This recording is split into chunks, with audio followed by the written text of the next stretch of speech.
Well, things were looking up for the Milwaukee Brewers tonight. They took a 3-game winning streak and their hottest pitcher into this evening's game at the Metrodome, but the AL Western Division leaders spoiled the big party. All the damage came in a 5-run fourth inning. Brewers led 1-0 before this 426-foot home run by Ken Herbeck gave the Twins the lead for good. It was his 19th of the year. The guy is playing hot. Then the next batter, Randy Bush, follows with his 9th round tripper. Minnesota now leads idle California by 2 full games. It was Milwaukee losing to Minnesota by a score of 5-1. Baltimore 2, Toronto 1, Chicago over Texas 5-3. Took 11 innings, but Cleveland knocked out New York 6-5. Kansas City 6, Boston 1 over the National League. It was the Cubbies losing to Houston by a score of 2-1.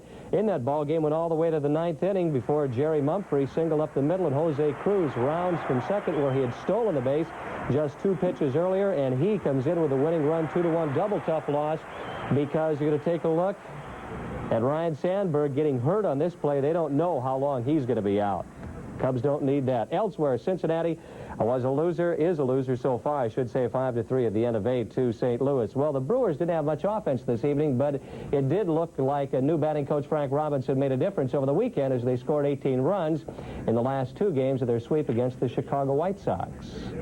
A different ball club with some different people here than 2 years ago, but the nucleus of that ball club is still here, and the people that they depending on is still here. And some of them are having good years and some of them are having off years, good by some other standards, but not by theirs. And what my job is now is to try to get them back in the groove to produce and do what they're capable of doing. He mainly is a philosophical hitting coach, if that's the right terminology, but he doesn't mess with your stroke too much, from what I can tell, but he wants you to get a good idea what you want to do at the plate and hit a good pitch and don't swing any balls.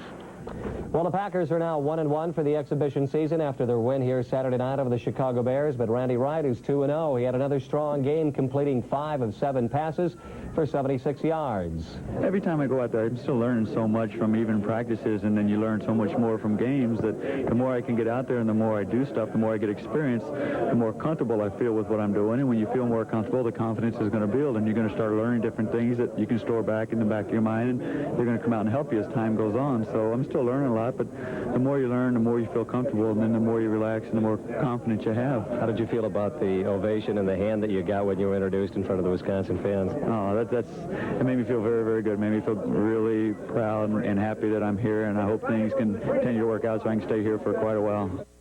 Okay, the Packers today waived running back Rich Tomaselli, put Mike McCoy and Ken Walter on the injured reserve list. Forrest Gregg has until tomorrow afternoon to trim the roster to 70. Right now they stand at 72, 50 vets and 22 rookies.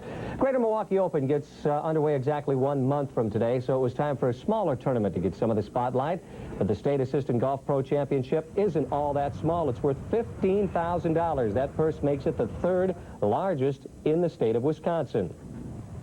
All these guys are excellent players from all over the state, and a lot of them are in the state open, and should be interesting. What can you say? I made a few putts, missed a few, but had a good day. This year is a lot stronger than it was last year. We've got a lot of new assistants in the area, so the scores are pretty low this year. Top 4 finishers: Fritz Gambetta, $135. He picked up $1,900. Doug Bauman, $130, $1,400. Ed Teresa and Greg Morley were tied for 3rd, $1,150. And just a side note in sports, on this day back in 1969, the Cubs led the New York Mets by 9 1/2 games. And we'll all remember what happened to Chicago that time.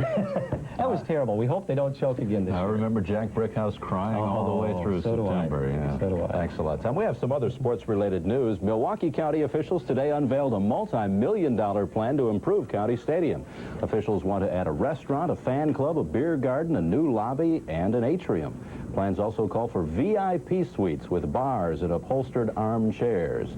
And we're told those little VIP suites and seats would cost up to $35,000 a year. Well, baseball's serious stuff, Dan. Maybe you'd get to watch a football game or two, too, I hope. We'll hold the sports theme right up through the end of the show. I love Capital Card.